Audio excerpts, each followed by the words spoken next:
Muy buenas noches, sean bienvenidos a esta serie del ensueño, porque es exactamente eso, 1950, 1970, los días del ensueño, los días del volcán, los días de la ambición, los días del modernismo.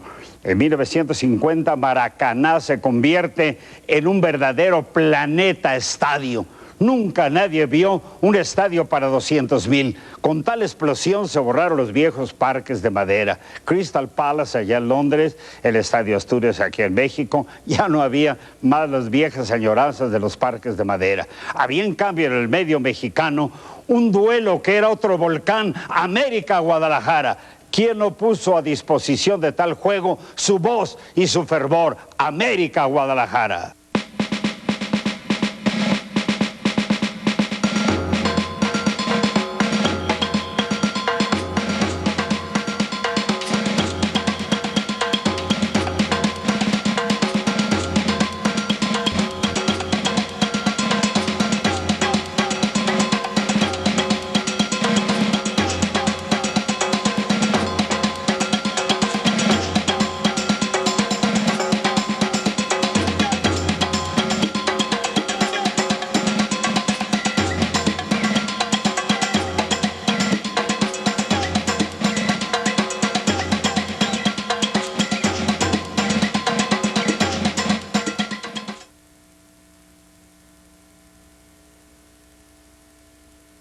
Al finalizar la década de los 40, el fútbol era ya el deporte más popular entre los mexicanos. Para entonces, se había profesionalizado y la Federación Mexicana de Fútbol se consolidaba como el organismo que regiría su destino de ahí en adelante. El Mundial de Fútbol de 1950, a celebrarse en Brasil, se hallaba a la vuelta de la esquina. Era hora de saber si el balompié nacional podría superar el divisionismo y la desorganización e iniciar el despegue hasta colocarse al nivel de los mejores del mundo. A mediados de 1950, la selección mexicana, dirigida por un joven e inexperto Octavio Vial, partió a hacerle frente al mejor equipo del mundo, Brasil, en el estadio más grande del mundo, el Maracaná, ante los ojos expectantes del mundo entero. Un entrenador muy cariñoso con ellos, pero muy descuidado, la pulga, y era un desorden completo. El 24 de junio, México tuvo el dudoso honor de inaugurar el Mundial ante el anfitrión. Nunca habíamos visto un estadio de esas dimensiones, vacío enorme, y lleno enorme. Sí, son dos momentos muy diferentes, pero igual de impactantes, ¿no? Entonces, creo que ahí nos empezamos a asustar. Eran 100 y tantos mil espectadores gritando Brasil, Brasil, Brasil. Yo decía, bueno, ay, que de pedir a uno con miedo que grite México, México. Y vamos contra Brasil. Marcador 4-0. El ruido ensordecedor de Brasil, porque era y cohetes y bombón, pero una gritería impresionante, ya casi no la oía. Yo veía lucecitas y la cancha así. Ya era un grado de agotamiento importante. Y creo que así nos pasó a todos. Después de caer 3-1 ante Yugoslavia, la selección nacional debía jugar su último partido frente a Suiza, cuya casaca se confundía con la mexicana de entonces, que era de un color rojo tirando a guinda.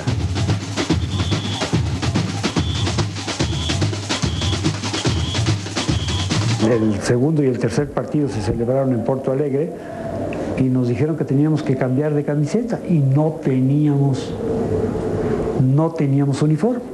El equipo Gremio nos prestó sus instalaciones para entrenar en Porto Alegre y en ese partido contra Suiza jugamos con las camisetas de Gremio. La camiseta tricolor, que es negro, azul, cielo y blanco, del Gremio. Los suizos derrotaron al equipo mexicano por 2-1. El gol mexicano fue anotado por uno de los más grandes ídolos nacionales, Horacio Casarín. 3 años después, bajo la batuta del español Antonio López Herranz, México obtuvo su boleto para el Mundial de Suiza de 1954. Era un entrenador que tenía experiencia europea. Había sido jugador del Real Madrid y de los buenos, y luego entrenador en España. O sea que conocía el medio, conocía cómo se jugaba en Europa, donde se estaba desarrollando el Mundial. Los mexicanos despacharon fácilmente a Estados Unidos y Haití en la eliminatoria norte y centroamericana. Y después de una deficiente preparación, partieron hacia Europa. Yo llegué al Campeonato del Mundo de 54 y lo único que había jugado, así contra otros equipos internacionales, fueron los partidos que había yo jugado en la Olimpiada en 48. Y desde ahí hasta 54 había jugado puros de práctica en México contra equipos que iban a visitar, pero no habíamos salido jamás a jugar fuera. Instalados en León, una pequeña ciudad a orillas del lago Ginebra, los muchachos que enviaba todo un pueblo para defender su honor deportivo mostraban más ansias por volver a casa que por saltar a la cancha. Estoy hasta aquí de puras escalopas, leche y mantequilla. Tengo ganas de unas albóndigas de puerco como esas que hace mi mamá, le confesó uno de los seleccionados al periodista Manuel Seide, y los ojos se le alumbraron. Hubo un jugador que estaba llorando porque quería estar en su tierra. Los mundialistas mexicanos debutaron el 16 de junio con una derrota de 5-0 ante Brasil. Se despidieron 3 días más tarde con otra ante Francia por 3-2. Aunque es justo decir que nuestros muchachos jugaron con coraje, fuerza y clase y no merecieron perder. Aún así, no había nada que festejar. México había retornado a las Copas del Mundo, pero el casillero de los triunfos mundialistas seguía en 0.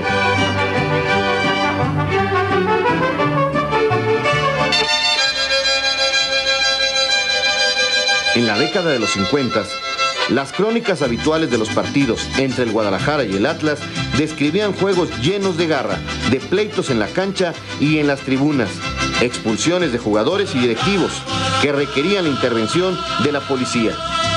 Los clásicos Guadalajara-Atlas se remontan desde 1916 que apareció el Atlas. Pero refiriéndonos a la pregunta que me dices de los años 50, el odio en la cancha llegaba a tal grado que nosotros no nos hablábamos ni dentro ni fuera de la cancha, no nos saludábamos, no nos cambiábamos la camiseta, ni esperanzas que nos cambiáramos la camiseta del Atlas por la del Guadalajara y viceversa. Definitivamente no se estilaba eso. Los enfrentamientos León-Atlante era otra de las rivalidades que aderezaban los campeonatos en aquel entonces. Pero por encima de estas surgiría después el clásico de clásicos, la guerra civil futbolera que habría de incendiar el país de norte a sur y de este a oeste, el Guadalajara América. El Guadalajara practicaba un juego depurado, rápido, vistoso, con el que a partir de 1957 conquistó 7 campeonatos de liga en menos de 10 años y heredó el título de campeonísimo que ya había ostentado el Necaxa. El campeonísimo Guadalajara tenía el clásico estilo a la mexicana de jugar un fútbol práctico sin complicaciones y sabiendo explotar la picardía del jugador mexicano. Era un espectáculo ver al Guadalajara porque era un equipo que parecía así como una maquinita. Todo lo hacían bien, se defendían muy bien y a la hora de atacar, qué forma de atacar y de definir y todo. Barrían. Las Chivas Rayadas eran el equipo mexicano por excelencia. En sus filas solo alineaban mexicanos y todos eran fieles devotos de la Virgen de San Juan de los Lagos. Por eso las Chivas fueron invencibles y por eso la gente empezó a venerarlos. Les ponen veladoras, les rezan como si fuera el Espíritu Santo, el espíritu del fútbol. Los adoran de veras. Llegaban ahí y mostraban a sus hijos como decir, ve a los tatas, a los creadores del fútbol. Estos son los reyes del balompié. Las Chivas llegarían a ser el rebaño sagrado. Los aficionados de provincia y parte de los capitalinos se identificaron con el Guadalajara en sus enfrentamientos con los equipos del Distrito Federal, especialmente con el América, que, por su parte, vivía inmerso en la mediocridad deportiva y la bancarrota económica, añorando sus viejas glorias. En 1957, por tercera vez en 6 años, estuvo a punto de descender a la segunda división. El América era el equipo más poderoso de la ciudad. Y después decayó de una manera tremenda, con un grupito de políticos, de funcionarios públicos, hasta Cantinflas fue su presidente, que nunca supo Cantinflas de que tenía el balón por dentro. ¿Sabe dónde entrenamos? Allá en Vallejo, en el Club Ferrocarrilero. Otras veces entrenamos en el Internado México, otras veces en el Club. No había una infraestructura. Pero a fines de la década, el cielo comenzó a despejarse para la nave americanista. Una nueva administración, encabezada por Emilio Azcárraga y Guillermo Cañedo, le dio un renovado impulso a la América. América tuvo que dar un giro, y ese giro lo inició con la adquisición del equipo por parte del señor Azcárraga. ¡Pum! Ponían Emilio Azcárraga mismo. Era inevitable que tú voltearas y vieras a ese señor todo vestido de diamantes y de oro cuando llegaba a la cancha de fútbol. Nos dio una comida aquí en El Gallito, y cuando tomó la palabra nos dijo: señores, yo de fútbol no sé nada, pero de negocios conozco mucho, y yo les garantizo que esto va a ser negocio. El equipo contrató a varias figuras nacionales: Jorge Coco Gómez, Alfredo del Águila, Javier Fragoso, y extranjeras: Sague, Babá, Arlindo, Moacir. Terminaría para los azulcrema la época de vacas flacas e iniciaría una de bonanza. Logró sostener, se avanza. Viene el servicio, bonito. Gol del América. Y la gente loca en la tribuna. Qué bien está jugando el América. Es que es un equipazo. La transmisión del fútbol por televisión contribuyó en buena medida a intensificar la rivalidad Guadalajara-América y a difundirla por todo el país. Sobre todo cuando la agarra Televisa y hace al villano de la película, al América, enfrentarse al héroe de la película, que siempre ha sido el Guadalajara. Entonces fue cuando se empezó a multiplicar. Yo creo que para beneficio del fútbol mexicano. El América, sin embargo, seguía siendo incapaz de obtener un nuevo título. Los seguidores del club tuvieron que esperar hasta 1965, cuando con goles de Coco Gómez y de Fragoso, los millonetas derrotaron al Veracruz y se coronaron campeones de liga. Después de 37 años, las empolvadas vitrinas del club más viejo de la capital recibían un trofeo más. Muchos otros vendrían después.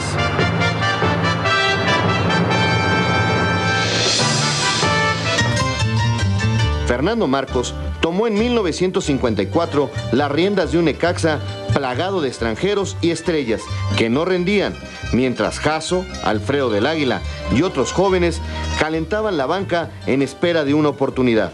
De ese equipo que empecé a manejar, 5 de los jugadores que saqué de reservas fueron titulares de la selección nacional después de.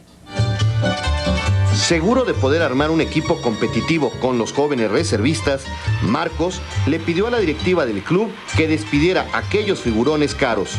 Los directivos se burlaron, pero en cuestión de semanas, aquellos muchachos se ganaban el corazón de propios y extraños, jugando como verdaderos ases de la cancha.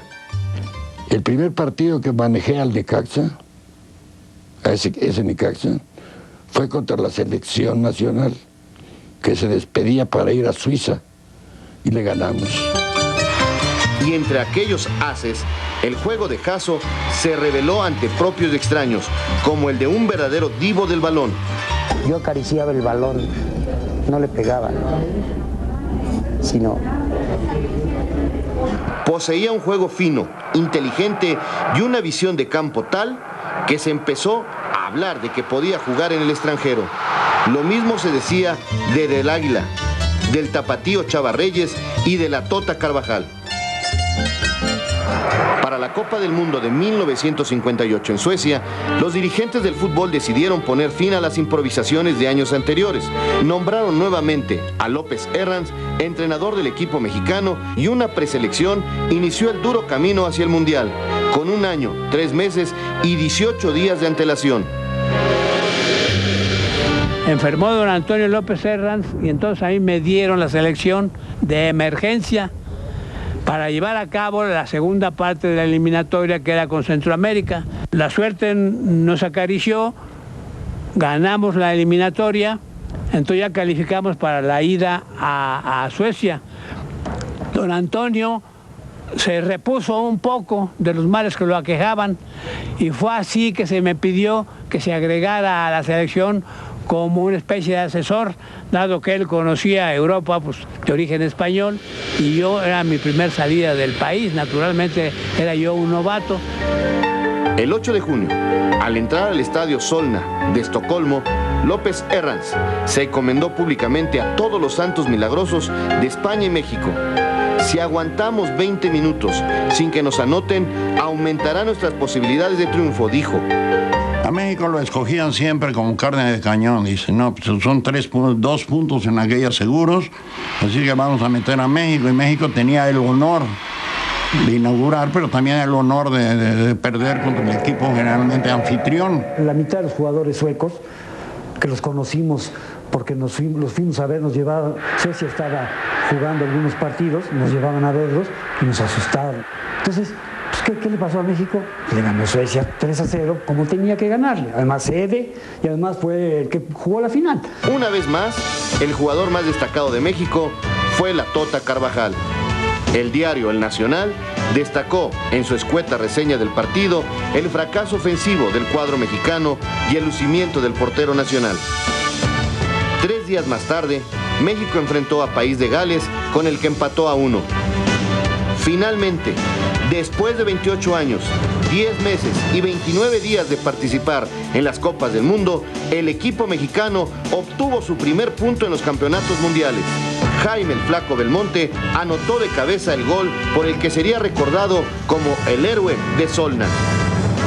Tocayo, si te acuerdas, saltaste entre aquellos postes que eran los galeses, te arrugas porque eran unos tipos rudísimos y la bola te pega, te pone en la cabeza y sale directamente a un marco desguarnecido porque el portero había salido en falso.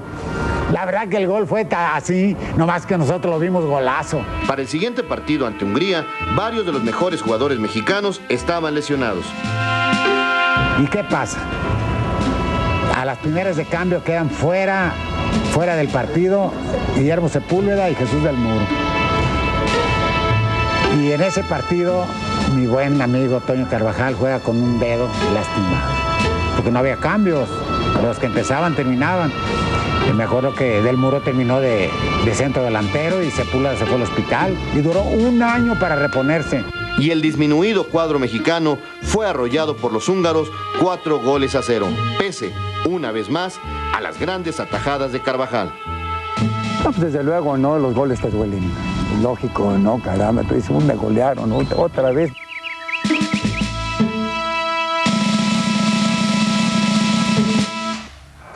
Para fines de los 50, en países como Brasil, los equipos de fútbol eran parte de grandes clubes deportivos donde los jugadores contaban con las instalaciones y el equipo necesarios para su preparación, además de que percibían buenos sueldos. Por esos mismos años en México, la profesionalización en el fútbol era un asunto que no acababa de entenderse ni de asumirse. Porque incluso en el contrato que uno firmaba, había una cláusula que decía, el fútbol no debe ser su único medio de vida. Yo estuve en equipos, por ejemplo, en el Marte, que por eso después me fui del Marte, porque cobré a veces con anillos que tenía yo que ir a vender, con camisas de vestir, y una ocasión cobré con unas cajas de aquellas cestitas que había, como unas redecitas de canicas. Los jugadores se veían obligados a tener otras actividades para subsistir. Por ejemplo, el uruguayo Telmo García era mediocampista del Atlante y al mismo tiempo criaba gallinas y puercos. Alfredo del Águila, estrella de la selección mexicana, atendía el mostrador de una tintorería en el centro de la Ciudad de México. Y Pedro Nájera, defensa del América, tenía un modesto empleo en un hotel. Tampoco eran profesionales los entrenadores, que permanecían estancados en viejos esquemas. vueltas y vueltas a la cancha, trotando, a veces en sprints cortos, en ejercicios que ahora dice uno qué enfadosos eran y qué rudimentarios y a veces hasta ridículos. Y también los clubes de fútbol lo eran solo de membrete. Equipos grandes como América no tenían una cancha propia. Por si fuera poco, las oficinas de la Federación Mexicana de Fútbol estaban dominadas todavía por el autoritarismo, la desorganización y las corruptelas. Dueños y directivos de equipos estaban sujetos a los designios del general José Manuel Núñez, presidente del Atlante. Era anécdota. Llegaba a las sesiones de la Federación Mexicana de Fútbol y sacaba, tenía un compadre que le llama la 45.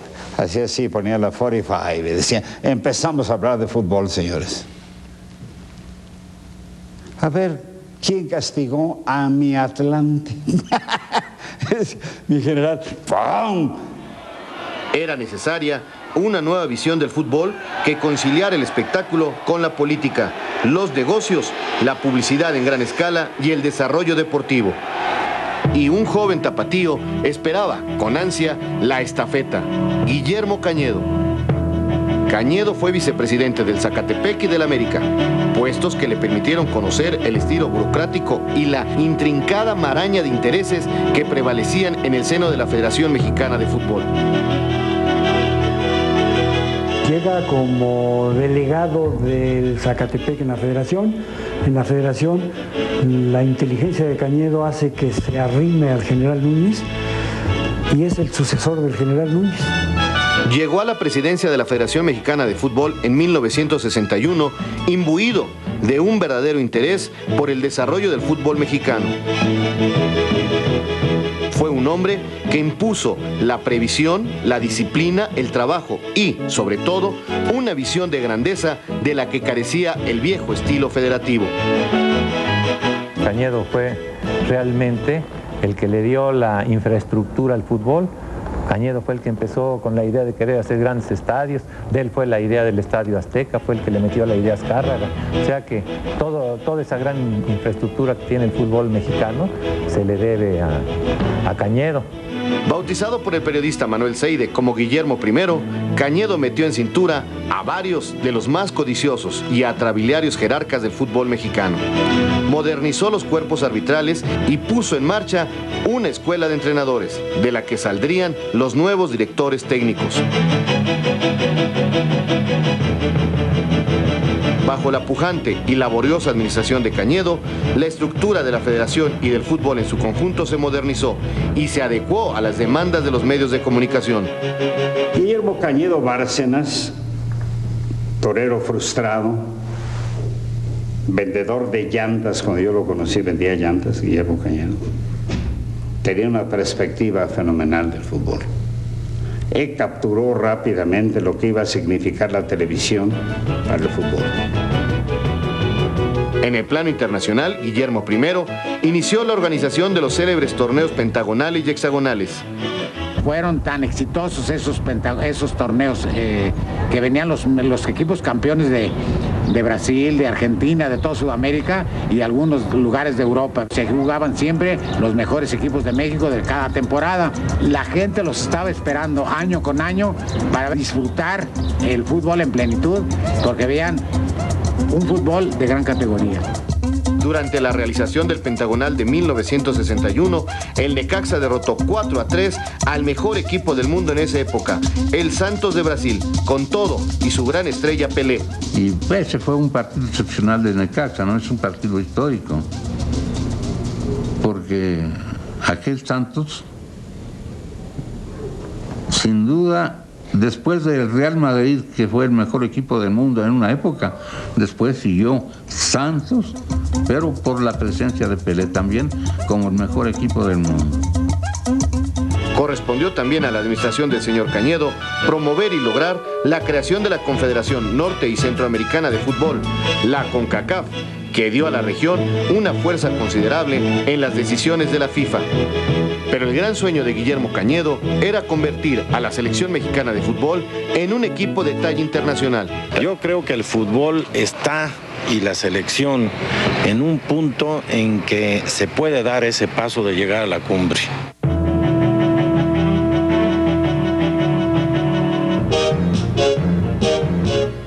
Jugador, periodista, entrenador, árbitro y conocedor al fondo del fútbol mexicano, Fernando Marcos fue nombrado entrenador nacional en febrero de 1959. Y ese equipo jugó 13 partidos, ganó 12, empató 1 y fue el mismo equipo que 2 años después ganara el primer partido de Copa del Mundo para México. El triunfo más resonante fue contra Inglaterra, en un encuentro histórico celebrado en el estadio de Ciudad Universitaria. Los mexicanos pasaron por encima de los arrogantes ingleses al son de 2-1. Sin embargo, acosado por una prensa que, según él, le había dado leña hasta cansarse, Marcos se despidió invicto de la selección y se sentó a mirar la suerte que el destino le depararía a su sucesor, Nacho Treyes. Dirigidos por Treyes, los mexicanos superaron los escollos de la CONCACAF y emprendieron una gira de preparación por Europa. La selección venció a Holanda, esta vez 2-1. Perdió con Checoslovaquia por el mismo marcador y empató a 1 con Noruega. Estos resultados, alentadores por demás, se vieron ensombrecidos el 10 de mayo de 1961 en el estadio de Wembley.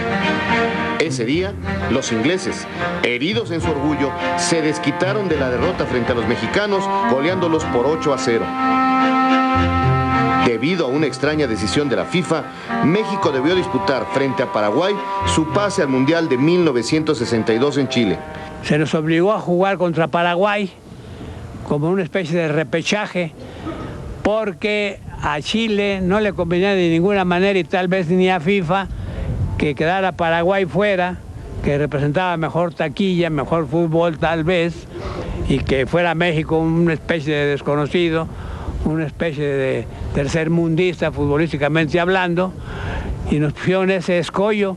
Finalmente vino justicia, no sé de qué parte del cielo, se venció a Paraguay y se ganó plenamente, de manera muy clara y aceptada a regañadientes por todo el mundo, la participación de México allá en Chile. Yo creo que esa ha sido una de las mejores elecciones que ha tenido México en su historia, porque ahí concurrieron algunos novatos muy valiosos y además ya toda una serie de jugadores veteranos que ya venían de 1 o de 2 mundiales. Entonces, a la hora de pararse frente a los equipazos que nos tocaron, porque nos tocó Brasil, que fue el campeón del mundo, Checoslovaquia, que fue el subcampeón, y España, que tal vez en esa ocasión haya tenido la mejor selección de su historia. México jugó su primer partido frente a Brasil en el estadio El Sausalito de Viña del Mar. Los brasileños ganaron 2-0, pero esa vez los mexicanos no fueron borrados de la cancha. Esa vez pisaron de distinto modo el pasto mundialista. La diferencia fue un miembro de la realeza futbolística, el Rey Pelé. No, era un jugador dificilísimo porque, por un lado, técnicamente no tenía falla. Luego estaba fortísimo, no lo podías mover.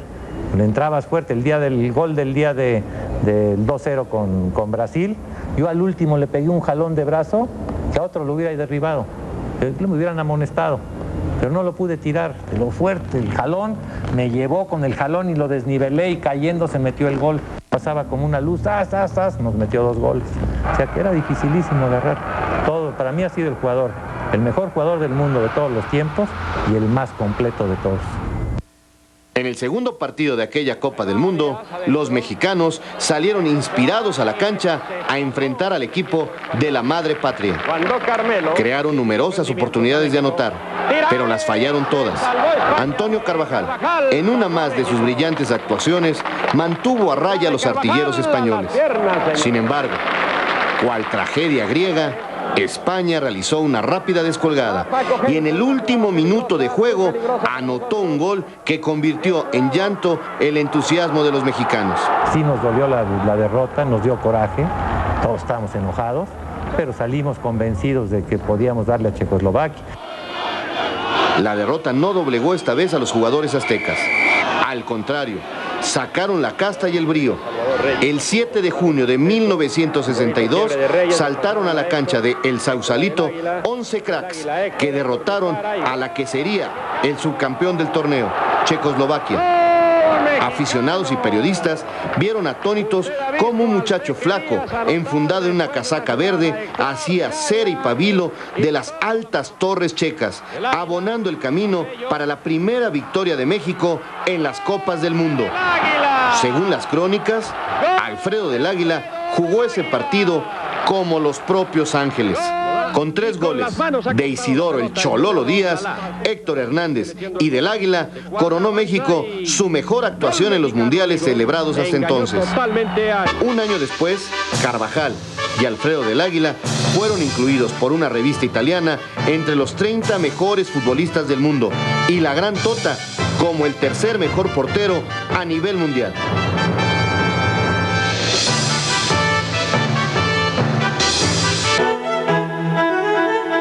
Meses antes de la Copa del Mundo de 1966 en Inglaterra, había razones para abrigar esperanzas.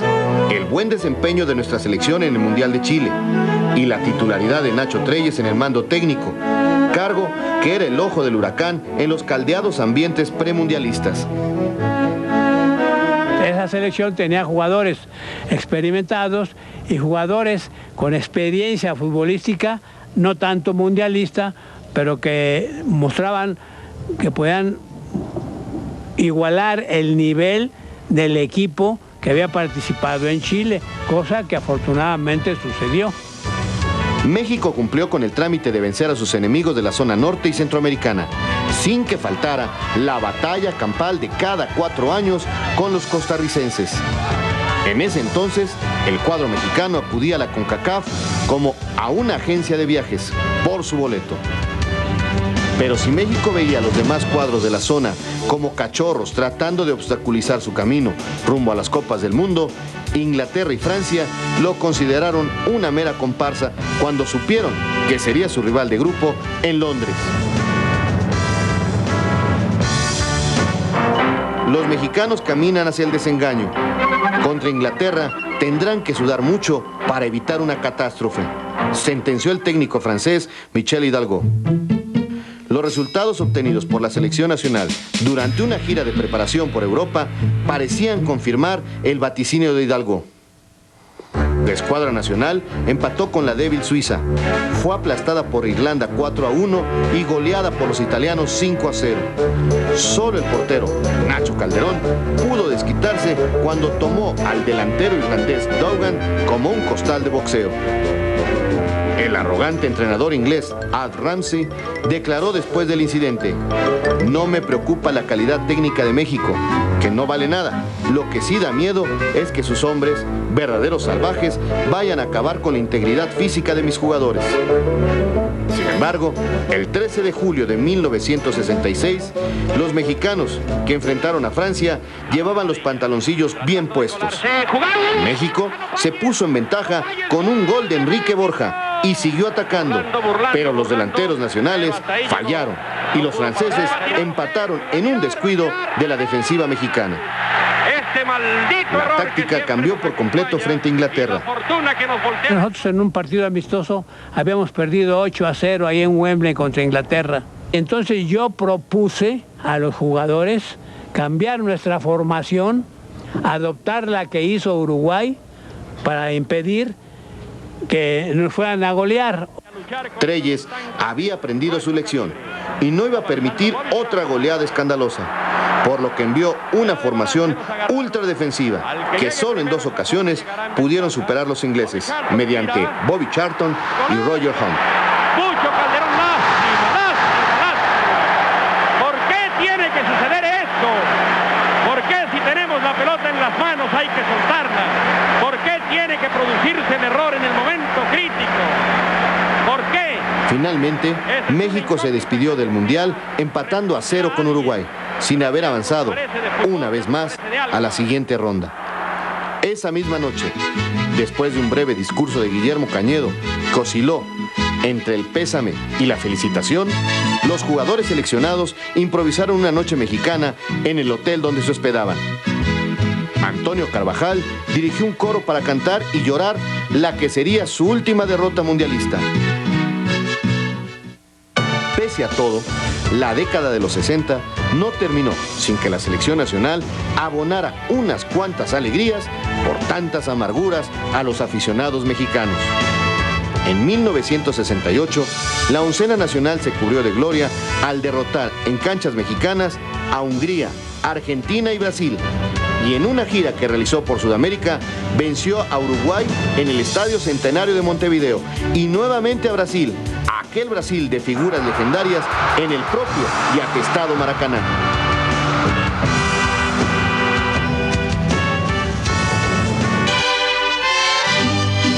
México obtuvo la sede del Mundial de 1970 durante el Congreso de FIFA celebrado en 1964 en Tokio, durante los Juegos Olímpicos. La organización de la 9ª Copa del Mundo fue la culminación del proceso de modernización iniciado en el fútbol nacional desde principios de los años 60 con el proyecto del Estadio Azteca. Años después, la niña Mónica María llenó de esperanzas los corazones de los mexicanos cuando, con su mano santa, sacó de la copa los nombres de los rivales de la selección nacional en el Grupo 1.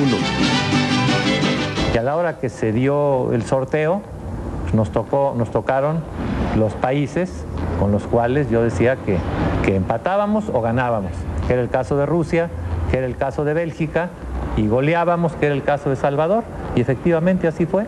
Medios de comunicación internacionales señalaron que la escuadra anfitriona sería un rival difícil y que incluso podría llegar a la final. Las razones, el nivel exhibido por México en el Mundial de Inglaterra, así como el clima y la altura del Distrito Federal. A principios de 1969, la Federación puso en marcha un plan nacional para el seleccionado, que consistió en concentraciones periódicas de 70 futbolistas divididos en grupos bajo el cuidado de los doctores Nacho Treyes, Raúl Cárdenas y Javier de la Torre. Después de una desastrosa gira por Europa, en la que México perdió hasta con Luxemburgo y que fue llamada por el periodista Seide la peregrinación amarga. Y en un momento dado, la gente que iba ahí de pantalón largo, me llaman y me dicen, ¿vas a quedarte tú de director técnico nacional? A Nacho lo vamos a regresar. Ya desde ahorita tú eres el entrenador nacional. Y ya les dije, no, yo sí quiero ser entrenador nacional, pero no en esa forma. Yo vine con Treyes y me voy con Treyes. Yo no quería ser entrenador nacional para jugar en México. Llegando a México se hizo el cambio y Nacho mismo fue el que me propuso a mí para entrenador nacional. Jugadores iban y venían, incorporándose a distintas preselecciones sin que el cuadro triunfador que todo México ansiaba apareciera por ningún lado. El 31 de mayo, ante un pletórico Estadio Azteca, se inauguró la 9ª Copa del Mundo, todavía conocida como Jules Rimet. Hoy los mexicanos los entregamos con este entusiasmo. Silba el árbitro, viene un balón México-Rusia, viene un balón que bota alto y yo vi a Horacio López Salgado de las proporciones del edificio de la Latinoamericana. Lo vi brincar y lo seguía yo con ojos ansiosos diciendo que el alcance el portero ruso. Y se quedó Horacio, igual que todos nosotros, capturados por la escena. Por lo demás, el juego fue sordo y tenso. El resultado de empate a 0 fue justo para ambos cuadros, dado su desempeño. El siguiente encuentro lo disputó México frente a El Salvador, viejo conocido centroamericano, al que doblegó con un amplio marcador de 4-0. Horacio, Afragoso, gol. Después, en lo que fue su mejor actuación en el Mundial, la escuadra mexicana venció a Bélgica con un penalti cobrado por Gustavo el Halcón Peña. De gran tensión en el Estadio Azteca. Llegó un momento en que hubo un silencio que a mí me impresionó, pero yo estaba Pues para eso estaba entrenando los penales yo. Con ese triunfo, México avanzó por primera vez a la segunda fase de un mundial. El 14 de junio se midió en Toluca con Italia, que a la postre fue el subcampeón. Al inicio del juego, un gol de la Calaca González aceleró los corazones de los mexicanos, que comenzaron a pensar en un milagro. Y pues realmente estamos manejando el partido. Yo siento que a lo mejor eso nos perjudicó, el que fuéramos ganando, porque creo que hicimos esa confiancita que fue la que perjudicó, porque realmente si nosotros soportamos los 15, 20 minutos la situación, otra cosa hubiera pasado, porque hoy ya lo veíamos desesperados. Pero la escuadra azzurra terminó goleando 4-1. México entero quedó sumido en la tristeza y la frustración, como si algo más pudiera haberse esperado de aquel equipo. Nuevamente, gol de Italia. Ahí terminó. Muchos mexicanos encontraron en el campeón Brasil la venganza contra los italianos y sobre la desteñida casaca verde se pusieron la triunfante verde-amarela.